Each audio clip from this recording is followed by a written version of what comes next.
the offering of Isaac. Now it came about after these things, that God tested Abraham, and said to him, Abraham. And he said, Here I am. Then he said, Take now your son, your only son, whom you love, Isaac, and go to the land of Moriah, and offer him there as a burnt offering on one of the mountains of which I will tell you. So Abraham got up early in the morning and saddled his donkey, and took 2 of his young men with him and his son Isaac. And he split wood for the burnt offering, and set out and went to the place of which God had told him.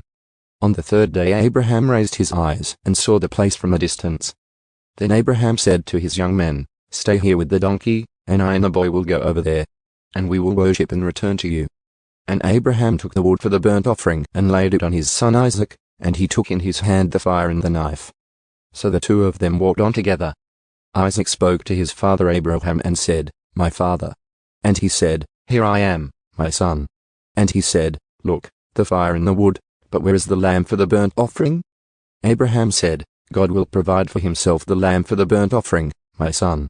So the 2 of them walked on together. Then they came to the place of which God had told him. And Abraham built the altar there and arranged the wood, and bound his son Isaac and laid him on the altar, on top of the wood.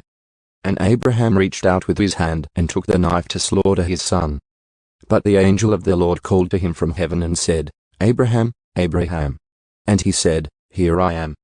He said, Do not reach out your hand against the boy, and do not do anything to him. For now I know that you fear God, since you have not withheld your son, your only son, from me. Then Abraham raised his eyes and looked, and behold, behind him was a ram caught in the thicket by its horns. And Abraham went and took the ram, and offered it up as a burnt offering in the place of his son. And Abraham named that place The Lord Will Provide, as it is said to this day, On the mountain of the Lord it will be provided. Then the angel of the Lord called to Abraham a 2nd time from heaven, and said, By myself I have sworn, declares the Lord, because you have done this thing and have not withheld your son, your only son. Indeed I will greatly bless you, and I will greatly multiply your seed as the stars of the heavens and as the sand, which is on the seashore. And your seed shall possess the gate of their enemies. And in your seed all the nations of the earth shall be blessed, because you have obeyed my voice. So Abraham returned to his young men, and they got up and went together to Beersheba. And Abraham lived in Beersheba. Now it came about after these things, that Abraham was told, saying, Behold, Milcah also has borne children to your brother Nahor, Uz his firstborn, Buz his brother, Kemuel the father of Aram, Shezd, Hazo, Pildash, Jidlaph, and Betul. And it was Betul who fathered Rebekah.